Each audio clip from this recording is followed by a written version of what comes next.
The first missed call didn't bother me. I figured it was Sarah just checking in. The second one had me frowning.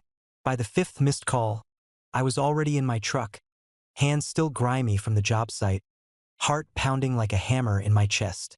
I hit redial as I threw the truck into reverse. She answered on the first ring. Mike? Oh my God. Someone broke into the house. Everything's trashed. I froze. You okay? I'm outside. I'm not hurt. But it's bad, Mike. It's bad. I didn't know who else to call. I think it was Jason. I blinked. Jason? Jason next door. Yeah, she said, her voice sharp and shaky. He has a key, remember? From when we were out of town last Christmas. I never asked for it back. I saw him watching the house earlier.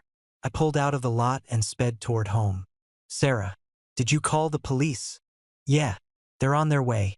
I didn't go back inside. Mike. The TV's smashed, drawers pulled out, stuff thrown everywhere. But nothing's gone. It doesn't even make sense. Didn't. Jason and I hadn't been on good terms lately.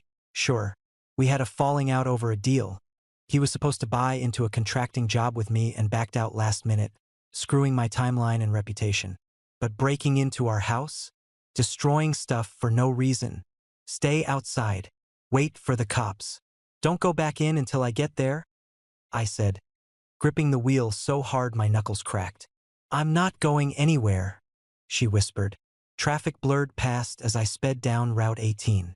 My mind bounced between disbelief and gut instinct. Jason could be a jerk, but this wasn't his style. He was loud when he was mad, not sneaky. Still, Sarah sounded genuinely freaked out. If she was faking, she deserved an Oscar. When I turned the corner onto our street, red and blue lights bounced across the front of the house. Sarah stood on the lawn, arms crossed, pale as chalk, her eyes locked on the front door like it might bite her. A uniformed officer met me at the curb. You Mike? Yeah. What the hell happened? Your wife says someone broke in. Place is a mess. She mentioned a neighbor, Jason? I nodded, eyes narrowing. That's what she told me. But I need to see it myself. I walked past the officer and up the driveway, heart pounding harder than ever. The front door was wide open. I stepped inside. I stepped through the doorway and stopped cold. The living room looked like a tornado hit it. Couch cushions tossed, framed photos face down or shattered on the hardwood, drawers pulled out and dumped onto the floor. But it wasn't random. It looked staged. The front door hadn't been kicked in. No broken lock. No signs of a struggle at the entry. Just wide open like someone walked right in. The TV caught my eye, still mounted, but the screen was spiderwebbed, deep gashes through the glass. I stepped closer. It wasn't dropped or knocked over, it was straight up attacked. Looked like someone smashed it with something heavy and did it on purpose. The officer followed me in. Your wife said your neighbor might have had a key? I nodded slowly. Jason. Yeah. He had one last year when we went to Arizona for Christmas. She never gave it back, I guess. You believe he'd do something like this? I don't know, I said, jaw tight. We had words, but this? Not like him. Behind me, Sarah hovered in the doorway, arms folded across her chest like she was freezing. He was watching the house today, she said. I saw him standing on his porch, just staring. The officer glanced at her, then back at me. You got any cameras? Security system. Sarah's head jerked slightly. No, we used to, but we do. I cut in. I installed a system last year. You forgot. Her face dropped for half a second. Just a flicker, but I caught it. The officer nodded. Mind pulling that footage up? I headed for the hallway closet where the DVR box was tucked in behind old coats and a busted vacuum. I flipped it on and pulled out my phone to connect. The live feed popped up, but I went straight to the timeline and started scrolling back to late afternoon. Sarah edged behind me, suddenly quiet. I found the right clip, pressed play, and there she was. Sarah, alone, standing in the middle of the living room. No panic, no fear, just calm, focused movements. She hurled the TV remote across the room like she was aiming for a home run. It bounced off the wall. She picked up the lamp from the end table, one of those heavy glass ones we got from her mom, and slammed it into the TV screen over and over like she was possessed. Glass sprayed. Pieces fell. She didn't even flinch. Then she moved through the room one item at a time. Tossed photo frames. Knocked over a chair. Pulled open drawers and dumped them. The whole thing took less than 5 minutes. "Pause that," the officer said, voice tight. I froze the frame with Sarah standing in the middle of the mess, breathing hard, hair in her face, mouth set in a tight, blank line. Sarah's face had gone white. She took a step back. "That's Mike, I can explain. I didn't. It's not what it looks like." I didn't say a word. Couldn't. My heart was punching through my chest. The officer looked from the screen to her. "You reported a break-in." Sarah's hands started to tremble. "I was going to clean it up. I panicked. Okay? I thought." "You thought what?" I snapped. She shut up. The officer took a breath. "This footage changes everything. I'll need a copy of this now." I nodded and tapped the export button. Sarah stepped forward. "Wait, please, Mike, don't do this. Work's been hell and I lost it. I didn't know what to do. I didn't even look at her." The officer turned to her. "Ma'am, you'll need to stay put. We have some questions." I handed over the footage. My fingers were cold. The officer tucked the flash drive into an evidence bag while Sarah kept talking like words alone could erase what we'd just seen. "Please, Mike," she said, her voice climbing. "You know me. I would never do something like that on purpose. It wasn't God. I just lost control for a minute." I turned toward her, and for the first time I didn't feel pity, just anger. "You smashed our stuff, Sarah. You called the cops. You blamed Jason. I didn't mean to. You don't understand what it's like right now. Work's been hell, and you're never home, and—" Her breath hitched, eyes darting to the officer. "I just wanted help. Okay? I didn't think anyone would believe me if I said I was having a breakdown." The officer stepped between us. "Ma'am, I'm going to ask you to stay right here while I finish collecting evidence." She folded her arms but stayed put, muttering under her breath. I walked past them, out onto the porch to get some air. My hands were shaking, but not from shock anymore, just fury. My phone buzzed in my pocket, and before I could think twice, I scrolled to Jason's number and hit call. He answered over the clanging of metal in the background. "Mike? You good, man? Where are you right now?" "Still at the shop." "Why? You been there all day?" "Since 3. Haven't even taken a smoke break." "What's going on?" I rubbed my forehead, staring at the flashing lights from the squad cars. "Nothing. Just needed to confirm something." "Don't worry about it." Jason paused. "This about Sarah? She called me earlier. Said something about the house getting trashed." "Yeah," I said. "It's handled now." "All right. You need anything, holler." "I'm sorry, man." I hung up before I said something I'd regret. The relief hit slow, like cold water creeping up your legs. At least Jason was clean. That meant this nightmare was exactly what it looked like. Sarah losing it and trying to cover her tracks. When I walked back inside, the officer was still with her. She was pacing the room, hair clinging to her face, voice rising again. "You can't seriously think I did this on purpose." I didn't even remember those cameras existed until he said it. The officer's tone was calm, but firm. "Ma'am, the footage is conclusive. There's no one else on the tape but you." Sarah's eyes shot to me like I was the one who'd betrayed her. "You could have deleted it, Mike. You didn't have to show them." I laughed, sharp, bitter. "You wanted to blame Jason. What was I supposed to do? Lie for you?" She pressed her lips together, shaking her head. "You always take other people's sides. Other people don't trash their own damn house." The officer raised a hand. "All right, that's enough. Mrs. Collins, you'll need to give a statement about why you filed a false report." "Mr. Collins, you can wait outside while we finish up." I didn't argue. I walked out, past the mess, past the shattered glass, straight into the yard. The night air hit hard, the kind that sticks in your lungs and won't go away. I leaned on the railing of the porch and stared at the grass, trying to make sense of how my life had just gone sideways in under an hour. Behind me, I could still hear her voice. Pleading, defensive, desperate. None of it sounded real anymore. I wanted to yell. I wanted to throw something just to feel what she must have felt before she lost it. But I didn't. I just stood there, fists clenched, listening as the officer's radio crackled and another patrol car pulled up. The sound of boots on the gravel told me they were coming out. The officer stepped down the porch first, holding his clipboard. "We'll need you both to come down to the station tomorrow. We've got what we need for tonight." I nodded. "Yeah, I'll be there." He gave me a look, half sympathy, half warning, and walked off toward his cruiser. Sarah stayed on the porch behind me, silent now, just breathing hard. I didn't turn around. Couldn't. I walked straight to my truck, climbed in, and sat there until the engine heat kicked in. That's when it finally hit me. The woman I thought I knew was gone. And the mess inside wasn't just the house anymore. It was everything.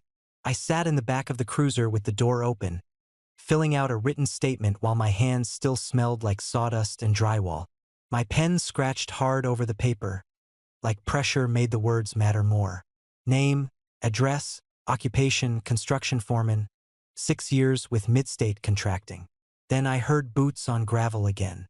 Not patrol this time, heavier, slower, like someone who'd seen a lot of this kind of crap before. "Mike Collins?" A voice called out. I looked up. The guy walking toward me was older, maybe late 50s, silver at the temples, square jaw, no nonsense. Black jacket, badge on the belt. Detective, for sure. "That's me." He stuck out a hand. "Detective Roberts. I've been briefed. Can we talk inside?" I nodded and led him back toward the house, stepping around broken glass and knocked over furniture like it was normal now. He stood in front of the TV for a second, lips tight, then turned toward me. "I saw the footage. You mind walking me through your day? Start to finish?" "Sure." I rubbed my jaw, tried to think in order. I left the house around 7:30, hit the site over in Hudson, poured concrete until lunch, left the job around 4:30, stopped for gas, checked my phone. Saw Sarah had called me 5 times. "You come straight here after that?" "Yeah." Called her back.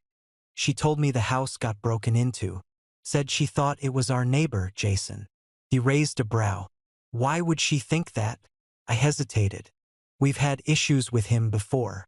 Work stuff. He was supposed to buy into a framing contract with me. Flaked last minute, cost me a big client. We haven't talked since." "But you don't believe he had anything to do with this?" "No." He answered when I called. Said he'd been working at the metal shop all afternoon. I believe him. Robert scribbled something in his notebook, then looked up. "How's your relationship with your wife, Mike?" I clenched my jaw. "It's been rocky." "Define rocky." I let out a breath. "We've been arguing. A lot. She thinks I work too much, says I don't pay attention to her anymore. She quit therapy a few months ago and started picking fights over nothing. She's not the same." Outside the window, I could hear her voice getting louder again. She was talking to a female officer on the porch, hands flailing, tone shrill and cracked. None of it sounded coherent. Roberts didn't even glance outside. "She made a serious false report. This is felony territory if it sticks. Has she ever done something like this before?" I didn't answer right away. My gut twisted. "Mike," he said, firm but not unkind. I nodded. "She claimed a guy from her office stalked her last year. Told HR he followed her home. Made threats. Company took it real serious until the guy showed proof he was in another city that day. Whole thing disappeared overnight. They moved her to another department. She called it a misunderstanding." Roberts nodded like he'd heard it all before. "That matches up with what I'm seeing now. People don't usually escalate like this out of nowhere. So what happens next? We'll finish our report tonight. She'll likely be charged with filing a false report and destruction of property. If she keeps spinning this story, it's only going to get worse for her." Outside, Sarah's voice cracked into a sob. "You don't believe me. Nobody ever believes me." Roberts didn't react. He just tucked his notepad away. "You need to be prepared, Mike. This won't end clean. She's unraveling. I stared at the wreckage in my living room. Yeah, I can see that now. I got home around 10 that night, still smelling like concrete dust and police station coffee. The house was dead quiet, but the mess was still there. Shattered glass, overturned drawers, my life cracked open like a dropped beer bottle. I didn't bother cleaning. I just sat on the couch and stared at what was left of the TV. That's when my phone buzzed. Sarah, you ruined me. You made me look insane. Another one came seconds later. Sarah, you always wanted people to think I'm crazy. You finally got what you wanted. I stared at the screen, thumb hovering over reply. But there was nothing to say. I blocked her number and tossed the phone on the table. 10 minutes later, it lit up again. Unknown number. Sarah, you think you're free? You're not. Everyone will know what you did. Then another. Sarah, I can't believe you'd humiliate me like this. You'll regret it. I blocked that one too. Another came through from a different number. She was relentless. Each text more frantic, more venomous. My chest tightened, not from fear, just exhaustion. I didn't even recognize her words anymore. Just noise from a woman who'd completely lost control. I went to the kitchen, cracked open a beer, and leaned on the counter. For a second, the quiet was good. Then my phone rang again, but this time it was a real number, Detective Roberts. Mike, he said, voice low and steady. Just wanted to give you an update. Yeah. We picked her up an hour ago. She's being booked for filing a false report. She'll likely spend the night in holding until arraignment tomorrow. I rubbed the back of my neck. So that's it then? For now. But you need to prepare yourself. This won't be over quickly. She's already claiming you set her up. I let out a bitter laugh. Set her up? She's the one who trashed the place. I know. The footage is airtight. But people like her, they don't stop easy. She'll fight every inch of this. There was a pause on the line, heavy and uncomfortable. Roberts finally said, Look, Mike, I've seen this pattern before. The anger, the blame, the stories changing every hour. It's not your fault, but it's going to take time to untangle. Yeah, I muttered. Time's about the only thing I've got left. He gave me the rundown, arraignment, evidence submission, the DA's office calling in a few days. His tone was practical, businesslike, but under it there was something else. Pity, maybe, or warning. Do yourself a favor, he said. Get a lawyer. Don't wait. You're going to need one. After he hung up, I just stood there for a while, staring at the dark window over the sink. My reflection looked older somehow. Tired. Worn down from years of pretending things were fine when they weren't. I went back to the living room, grabbed my phone, and searched divorce attorneys near me. A dozen names popped up, but one stood out, Bennett Law Group. I clicked it and hit call. A woman's voice answered. Calm. Professional. Bennett Law Group, this is Rachel. Hey, I said, my voice rough. My name's Mike Collins. I need a divorce lawyer. All right, Mike, let's start with what's going on. I hesitated, then said it plain. My wife destroyed our house, blamed our neighbor, and now she's under arrest. There was a beat of silence. Then her tone softened just enough to sound human. That's a lot. But we can help you. When can you come in? Tomorrow. As early as you've got. She scheduled it quick and clean, then thanked me and hung up. For the first time all night, I felt something shift. Not relief exactly, more like a weight loosening. I looked around at the wreckage, the proof of everything that had been wrong for years, and finally saw it for what it was. The end. And the start of me getting my life back. The next morning, I walked into Bennett Law Group wearing the same jeans from yesterday, still smelling faintly like drywall dust and stress. The front office was clean, quiet, fake plants, beige walls, and the low hum of a printer somewhere behind the reception desk. Mike Collins? A woman called from a side door. Yeah. She nodded. Rachel Bennett. Come on back. Her office was small but organized. No nonsense, no clutter. She motioned for me to sit, then clicked a pen and opened a yellow notepad. So, you said your wife was arrested? I nodded. Filing a false police report. Claimed someone broke into our house. Turned out she did it herself. There's footage. Cops have it. She didn't blink. Just wrote that down. Any kids? No. Joint assets. I leaned back. We've got the house. It's in both our names, but I've made every payment. She's never worked full-time. I've also got my truck, my retirement account, and she's got that Civic we bought last year. That's about it. Rachel glanced up. She ever contributed to the mortgage? No. Not one dime. She nodded again, quick and sharp. Then we make the case that you keep the house. The truck stays with you. Retirement stays untouched. The car she drives goes to her. Anything else? I shook my head. Just want her out of my life. She paused her pen. Mike, you need to be aware. She's going to contest this. With her pending charges, she won't have a strong case, but she may still try to go after spousal support or part of your assets. Especially if she feels backed into a corner. She can try, I said. She's not getting another cent from me. Rachel gave me a small, tight smile. I believe you. Just don't underestimate how ugly it can get. When people like her start losing control, they look for new ways to stay in the game. Legal, emotional, financial, you name it. I crossed my arms. Let her come for me. I'm done playing defense. All right then, she said, flipping to a new page. Let's draft the papers. For the next hour, we walked through every detail. She asked questions and I answered straight, no fluff, no dragging it out. Felt good. Like taking out the trash after it's been piling up for weeks. When we finished, Rachel looked me dead in the eye. You sure you're ready for this?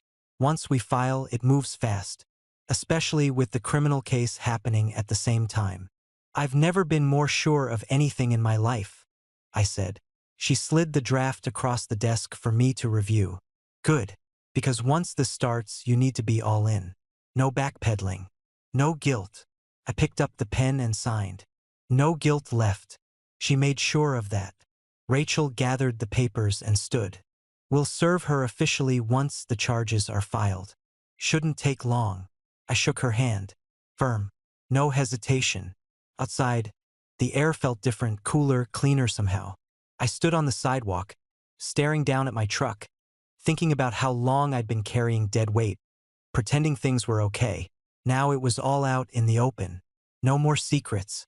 No more excuses. Just me finally getting my life back on track. One signature at a time. I had just finished fixing a busted fence post in the backyard when my phone rang. Unknown number, but I picked up anyway. Mike Collins. Yeah. Who's this? Detective Roberts. We've got a situation. I wiped my hands on my jeans. What now? She violated the restraining order. Showed up at your neighbor's work. Jason, right? Jesus Christ.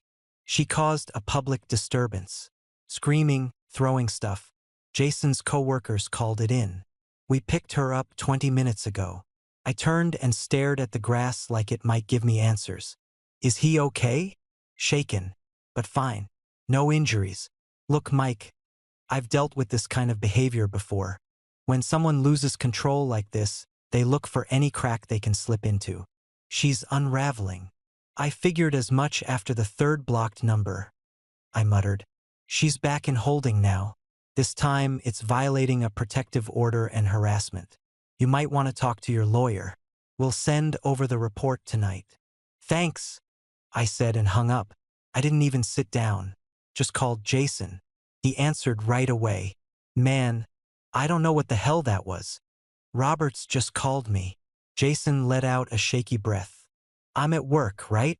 Just minding my business. Suddenly she storms in, yelling my name, accusing me of, I don't even know what, said I was part of some plan to ruin her. She started knocking stuff off the damn shelves. I squeezed the phone harder. I'm sorry, man. I didn't think she'd go that far. I've seen her upset before, sure. But this wasn't the same person.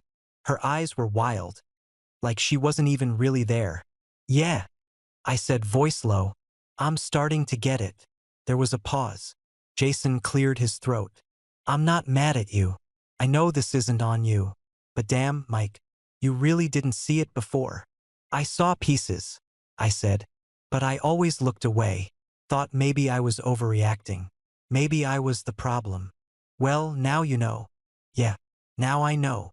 After we hung up, I just stood there for a while, the hammer still in my hand, sun creeping down behind the trees. It was like I could finally see her clearly. Not the version I tried to believe in, just the truth. No more masks. No more spin. Rachel called later that evening, already ahead of the news. She's going to fight dirty now, she said. She'll probably try to use the incident to say she was provoked. But with a second arrest, it's going to be hard for her to gain any sympathy. Do we need to change anything with the paperwork? I asked. No. If anything, this strengthens your case. Judges don't like people who violate court orders. It shows instability. I'll file a supplemental motion in the morning. I nodded, even though she couldn't see me. All right, let's keep it moving. She paused. You hanging in there? I am now. And I meant it. The air felt lighter these days. I'd been staying busy, cleaning the house, fixing things I'd ignored for months, getting my tools in order again. Simple stuff, but it mattered. Every day without one of Sarah's outbursts, without her twisting reality to make me feel like I was the crazy one. It was like my brain was finally breathing. Rachel kept me updated as court dates rolled out. She didn't sugarcoat anything. Said it might take weeks, maybe months, but that we were on solid ground. Her voice was steady, confident, the kind of tone that made you believe you weren't alone in the storm anymore. Even when Sarah's name popped up in my voicemail again, this time from jail, begging me to just hear her out, I didn't flinch. I deleted it without listening past the first second. There was no going back. Not after everything she'd done. Not after seeing how far she'd go to keep control. I wasn't afraid anymore. I was done. The courtroom smelled like cheap wood polish and anxiety. I sat stiff in the second row, hands clasped, eyes locked forward. Sarah was already at the defense table, flanked by her attorney. A woman with a tight ponytail and the kind of face that always looked annoyed. Sarah didn't look at me, didn't look at anyone, really, just stared straight ahead like she was already somewhere else. The judge entered and we all stood. State of Ohio versus Sarah Collins, the clerk announced. Charges: falsifying a police report and violation of a court-issued protective order. My heart thudded once, hard. Then it went quiet. The prosecutor stepped up first. He was clean-cut, early 40s maybe, and calm in that deadly kind of way that made it clear he'd done this before. He played the footage without hesitation. There it was, our living room, the camera angle catching every movement. Sarah tossing the remote like it was a grenade, lifting the lamp with both hands, driving it into the screen again and again, moving around the house with focus, knocking things over, yanking drawers. The sound of the room changed when the video played. No one said a word, not even a cough. When it ended, the prosecutor turned to the jury. Ladies and gentlemen, this was not a panicked act. This was methodical. This was staged. Followed by a false accusation. Followed by another arrest when she violated a court order. This is a pattern, not a mistake. Then it was the defense's turn. Sarah's lawyer stood, smoothed her skirt, and launched into a speech about emotional instability, mental health, pressure, trauma. She felt trapped in a marriage that offered no emotional support, the lawyer said. She acted out of desperation, not deceit. I didn't move. I didn't roll my eyes or scoff or react. I just watched. Sarah still hadn't looked at me once. The defense rested and we all waited.